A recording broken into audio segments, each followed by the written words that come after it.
Est-ce que vous aussi, vous avez cette impression un peu bizarre que toutes les semaines, on annonce une nouvelle crise économique mondiale dans les médias? Une alerte au crack, les facteurs qui montrent qu'on est en récession, les marchés qui baissent. Mais à part faire réagir et attirer une audience, combien d'entre eux savent réellement ce qu'est une crise économique?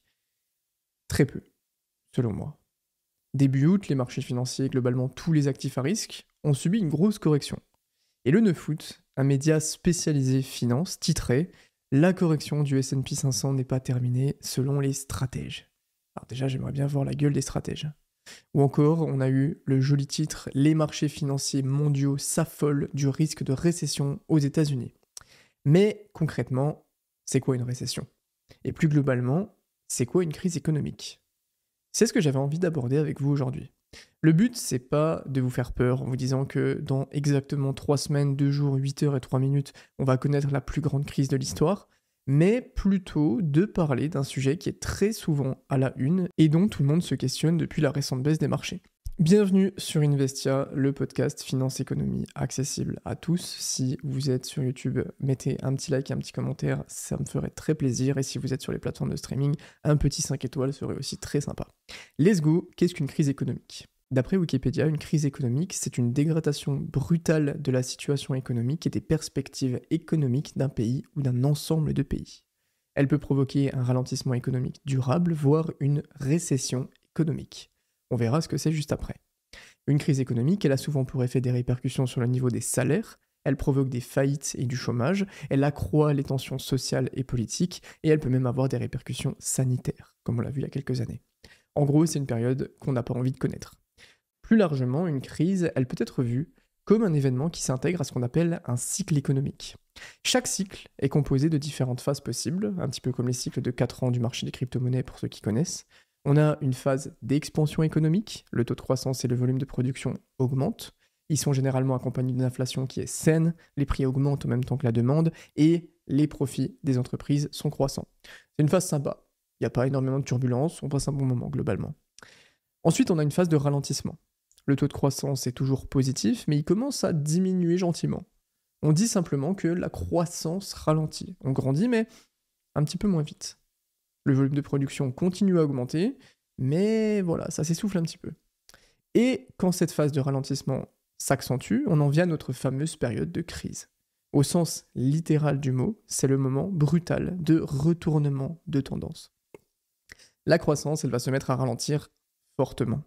Dans une crise économique, c'est le moment où un cycle économique se retourne et il part en phase de décroissance. Mais le terme de crise, il est plus généralement utilisé pour décrire l'ensemble de la période pendant laquelle la croissance est faible et le chômage est élevé. On ne parle pas d'une crise au moment où il y a le shift entre la croissance et la décroissance, c'est plutôt la période de décroissance en elle-même.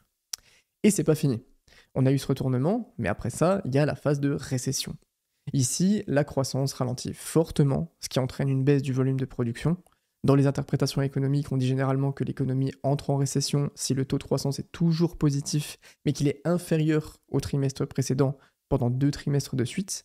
Par exemple, c'est arrivé en France en 1974, en 1993 et plus récemment en 2009 avec la crise des subprimes. Et ensuite, on a une phase de dépression. La production diminue durablement, elle s'accompagne souvent d'une déflation qui correspond à une baisse des prix et des salaires. Pour faire la différence avec la phase de récession, c'est assez simple. Cette fois, la croissance devient négative et on produit réellement moins que l'année précédente. La dépression, c'est en quelque sorte le prolongement de la récession. C'est ce qui s'est passé avec la Grande Dépression des années 1930, on y reviendra. Une fois qu'on a passé le plus dur, on a une jolie phase de reprise avec un taux de croissance qui redevient positif petit à petit et le volume de production qui réaugmente. Voilà, globalement, comment fonctionne un cycle économique. Je fais une petite parenthèse sur la notion de cycle économique parce que c'est parfois confondu avec une autre notion, celle de fluctuation économique.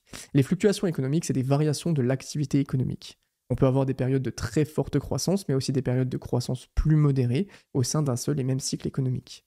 C'est un peu ce qu'on a eu au début du mois d'août avec les incertitudes économiques des États-Unis par exemple.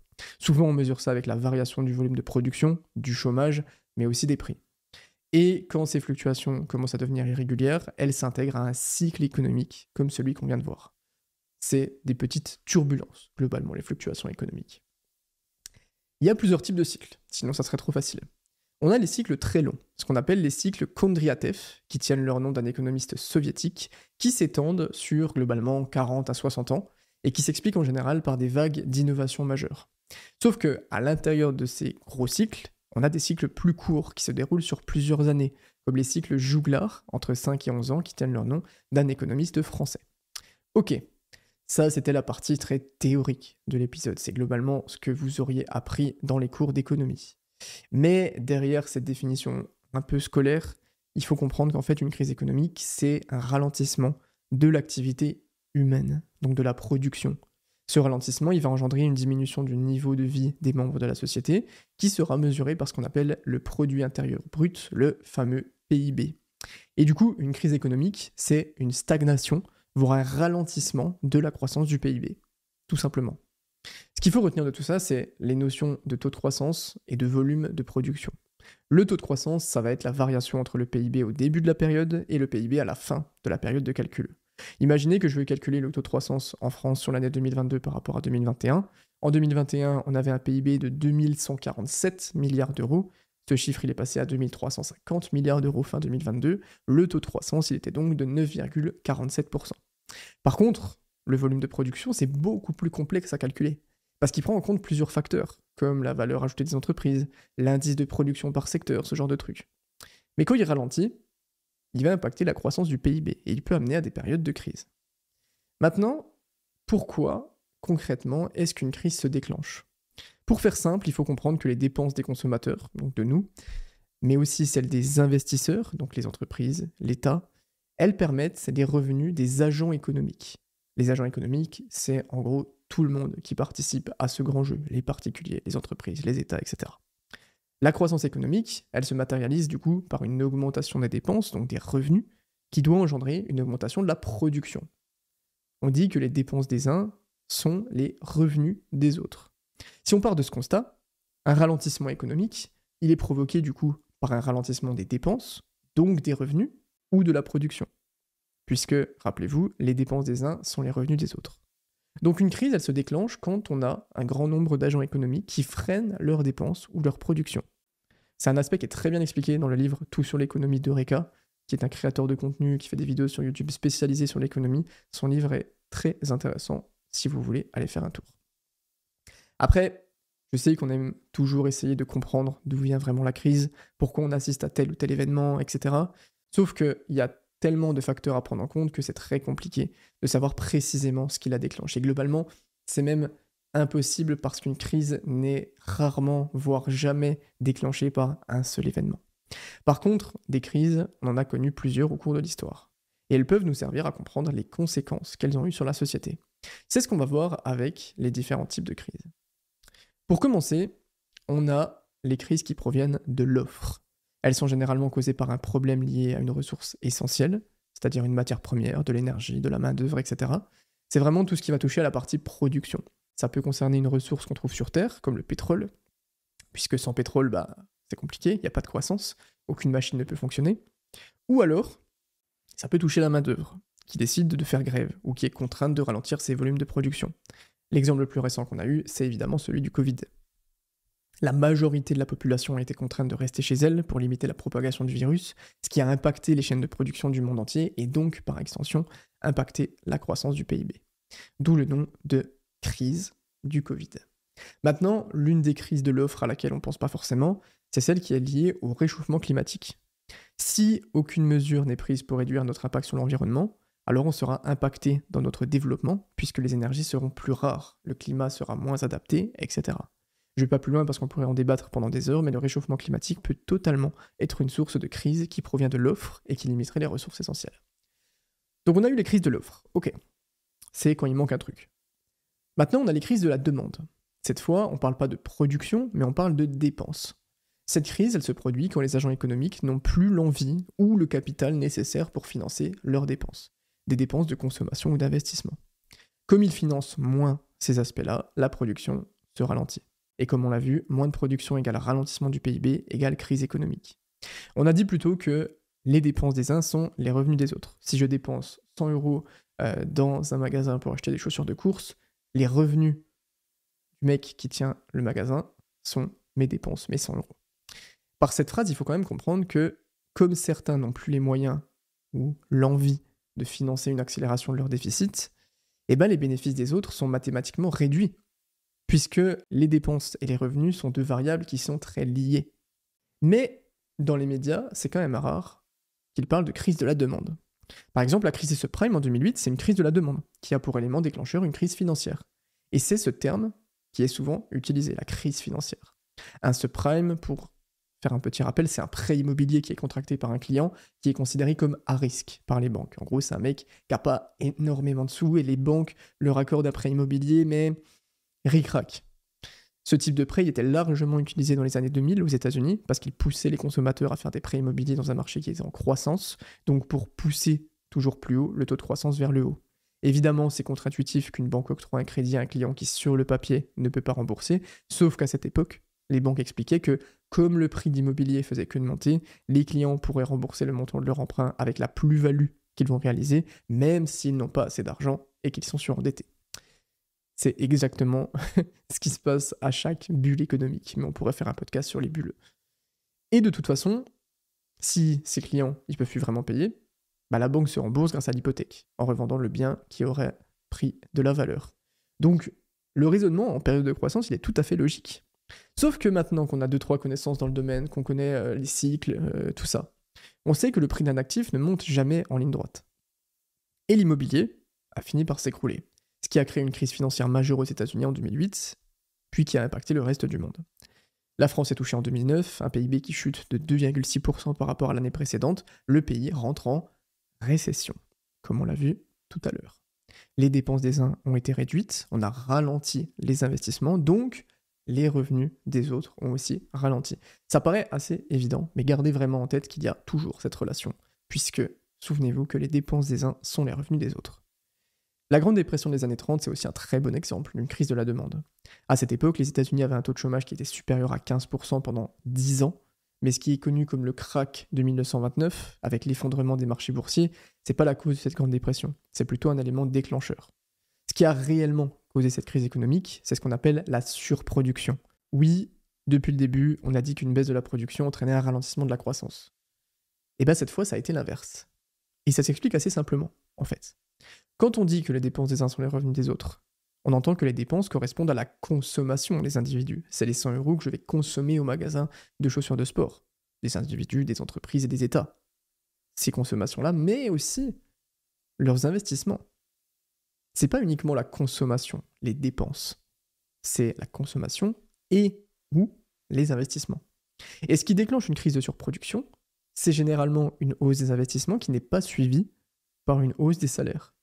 Comme il y a toujours plus de produits qui sont créés mais que le pouvoir d'achat reste le même, les consommateurs ne peuvent pas tout acheter. Les investissements sont importants, mais les usines produisent des biens et des services qui ne seront pas vendus. Elles se retrouvent avec des stocks trop importants par rapport à la demande réelle du marché. Elles vont donc ralentir les investissements, donc les dépenses, ce qui provoque des licenciements. Le chômage va donc augmenter, la population voit encore son pouvoir d'achat diminuer. Et ainsi de suite, jusqu'à ce que la situation se stabilise. Les dépenses des uns diminuent, ce qui réduit automatiquement les revenus des autres et entraîne un ralentissement de la production. C'est assez simplifié pour que vous puissiez comprendre le fonctionnement global évidemment, mais c'est bien ce phénomène de surproduction qui a déclenché l'une des plus grandes dépressions économiques de l'histoire. Ce qui est pourtant assez paradoxal. Ensuite, on peut aussi avoir des crises qui proviennent d'une augmentation des inégalités. Si les revenus de la population diminuent, l'investissement et la consommation diminuent aussi. Donc les entreprises vont réagir en abaissant leur niveau de production pour ne pas se retrouver en surproduction. Comme le volume de production diminue, il impacte la croissance du PIB, ce qui est susceptible de faire démarrer une crise. C'est encore très simplifié, mais c'est ce qui s'est passé avec la fameuse crise des Gilets jaunes. Une partie de la population a manifesté face à l'augmentation du coût de la vie. Les manifestants considéraient que les réformes économiques et les politiques fiscales qui étaient proposées à l'époque favorisaient les plus riches au détriment des travailleurs et des retraités un peu plus classiques, ce qui a eu un impact sur l'économie française. Face à ça, le gouvernement a rapidement proposé des alternatives pour venir limiter l'impact négatif de ces manifestations. Évidemment, chaque crise est assez indépendante et sujette à ses propres interprétations. J'ai choisi celle-ci pour illustrer mes propos en abordant les éléments qui collent avec mon exemple. Mais ce qu'il faut vraiment retenir, c'est que quand une crise se généralise, il n'y a vraiment plus de catégorie ou de type de crise bien précis. On parle plutôt d'un effet systémique qui se répand dans l'économie.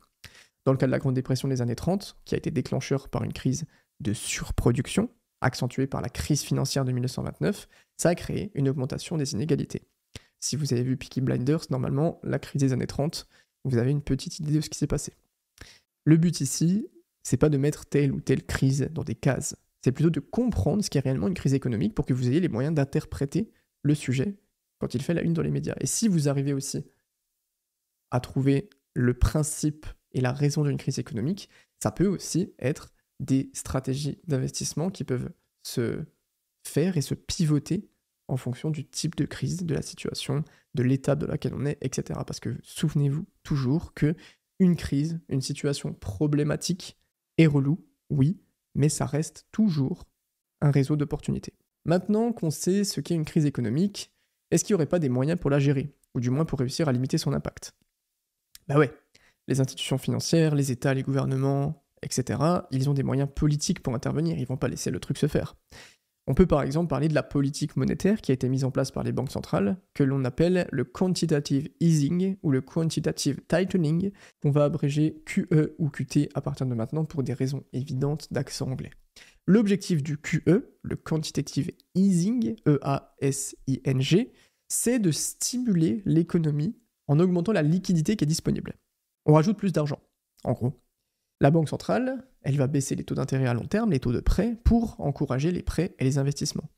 On dit que c'est une politique monétaire qui est expansionniste, où la banque centrale va acheter des actifs financiers, comme des obligations d'État, pour essayer d'injecter de l'argent directement dans l'économie. Ok, il y a un ralentissement, les gens ne consomment pas assez, et ben on va augmenter l'argent disponible. Comment on augmente l'argent disponible? En diminuant les taux d'intérêt. Pourquoi?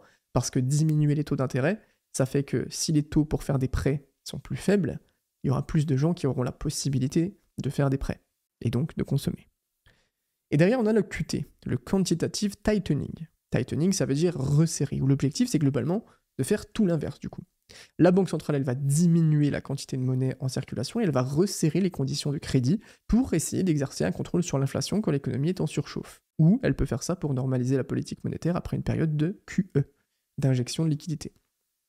Cette fois, c'est une politique monétaire qui est restrictive, où la banque centrale réduit la taille de son bilan en vendant des actifs ou en ne réinvestissant pas les revenus des titres qui arrivent à échéance, comme par exemple les obligations. Du coup, le rôle de la politique monétaire, c'est de veiller à la stabilité monétaire et financière. C'est la Banque Centrale Européenne qui s'occupe de ça en Europe, la BCE.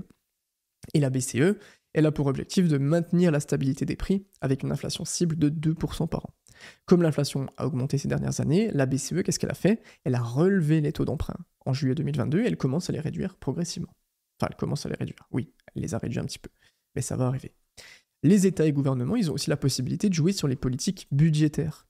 Après la Grande Dépression des années 30, les pouvoirs publics vont commencer à utiliser le budget de l'État comme un levier de politique économique.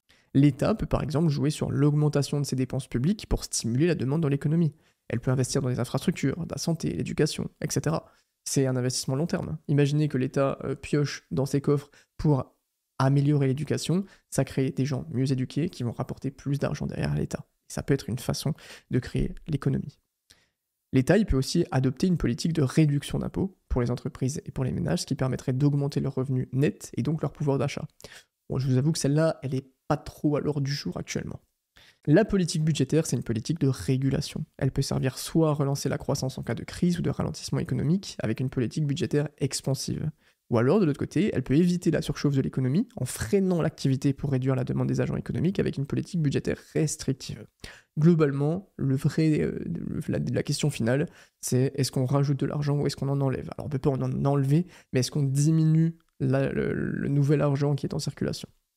L'État, il peut aussi mettre en place un ensemble de politiques sociales. Ça passe par l'augmentation, la diminution des aides sociales, la mise en place de programmes de réinsertion professionnelle, etc. Il y a plein de façons de gérer une crise. Il peut aussi intervenir en direct par le biais d'aides qui vont être distribuées à des secteurs stratégiques. Imaginez qu'il veut booster le secteur de l'automobile, parce qu'en France, on a Peugeot, on a une belle industrie automobile. Si on le booste, ça va ramener plus de revenus à l'État. Qu'est-ce qu'on va faire? On va donner de l'aide aux entreprises et aux consommateurs pour stimuler la demande. C'est ce qu'on a pu observer par exemple avec la prime à la conversion, qui a pour objectif d'inciter les détenteurs d'une voiture thermique à passer à l'électrique. Et mis à part l'état du pays en question, il est quand même possible qu'il y ait une coopération internationale pour tenter de gérer et de contrôler la crise. Le Fonds monétaire international, le FMI, peut intervenir si vraiment c'est la galère, là, c'est la hesse, pour fournir des aides financières aux pays en cas de difficulté. C'est ce qu'il a fait par exemple pendant la crise de la dette souveraine en Europe en 2010, qui a débuté avec la Grèce et les incertitudes face à sa capacité de rembourser sa dette. Le FMI, il est arrivé, il leur a donné des prêts en échange de réformes économiques. On a aussi la Banque mondiale qui peut aider les pays en développement à financer leurs infrastructures, leur système de santé, l'éducation, etc. En fait, tout le monde peut agir à n'importe quelle échelle. C'est assez intéressant en fait de voir qu'il y a plein de façons de gérer la crise. Il y a un petit côté jeu de société quand même. Jeu de société qui peut avoir des grosses répercussions. J'entends cette théorie. On a aussi les coordinations mondiales, le G20 qui regroupe les principales économies mondiales avec les USA, le Japon, la France, etc. Où le but c'est de se coordonner quand il y a des crises économiques comme en 2008, quand ils ont pris des mesures de relance économique à l'échelle mondiale. Bah ouais, parce que c'est important de se coordonner. Imaginez qu'on a USA, Japon, France, tout le monde est en crise. Personne se met vraiment au diapason. Les USA, la France, qu'est-ce qu'ils font? Ils remontent le taux d'intérêt, le Japon, ils les descendent. Bah, les investisseurs américains et français, ils vont se ruer au Japon parce que les taux d'intérêt sont bas, ils vont emprunter au Japon et ils vont aller aux États-Unis et en France pour acheter par exemple des actifs qui sont un peu plus hauts. Et donc bah finalement, ouais, ça booste l'économie, mais le Japon se fait détruire après. Donc il va falloir changer, enfin c'est très galère. Il faut vraiment comprendre que la moindre petite décision qui est prise aura une répercussion, dans tous les cas. Voilà, vous savez maintenant ce qu'est une crise économique. C'est une crise qui s'inscrit dans un cycle économique qui n'est ni plus ni moins qu'un ralentissement de la croissance du PIB d'un pays. En fait, cette nature cyclique des événements, elle fait qu'on passera forcément par une phase de crise plus ou moins importante. C'est comme ça que ça marche depuis des centaines, voire peut-être des milliers d'années. Alors il y a certaines bonnes pratiques à garder en tête en tant qu'investisseur pour protéger son capital. Et je pense que c'est important. C'est très compliqué de se projeter sur un cycle de 40 ans, par exemple, mais je pense que la plupart des gens qui écoutent ce podcast ont encore projet de vivre au moins 40 ans. Et c'est quand même très important de savoir dézoomer, de savoir gérer ça.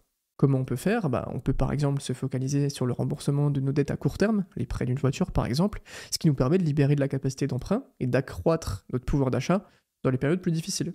On peut aussi garder du cash pour les périodes où les taux d'emprunt seront un petit peu plus difficiles à avoir. Vous pouvez aussi vous constituer une épargne de précaution équivalente à 4-6 mois de vos dépenses mensuelles pour avoir de l'argent disponible rapidement en cas de besoin. Et si vous avez la capacité d'investir, vous pouvez choisir des actifs qui sont connus pour être intéressants lors des périodes d'incertitude, des actifs qu'on dit antifragiles comme l'or, l'argent, les métaux, etc., qui sont perçus comme une protection très intéressante contre les crises et contre l'inflation. Et ensuite, vous n'avez plus qu'à attendre que la situation s'améliore en adoptant une vision long terme. Évidemment, ça pourrait être intéressant. Mettez-moi dans les commentaires si vous aimeriez qu'on fasse un podcast sur comment profiter des crises. Parce que, comme je l'ai dit, une crise, c'est genre le moment où il y a le plus d'opportunités dans le petit cycle de 10 ans. Et ceux qui arrivent à tirer profit des crises, dans les 10 prochaines années, croyez-moi, qu'ils ne vont pas regretter cette décision. Et c'est pour ça que c'est très intéressant de comprendre le squelette d'une crise pour pouvoir derrière en tirer profit. C'est la fin de cet épisode, j'ai essayé de vulgariser au maximum cette notion de crise économique pour que ça soit compréhensible et facile à écouter. Dites-moi si ce type d'épisode un peu plus focalisé sur l'éducation économique pourrait vous intéresser.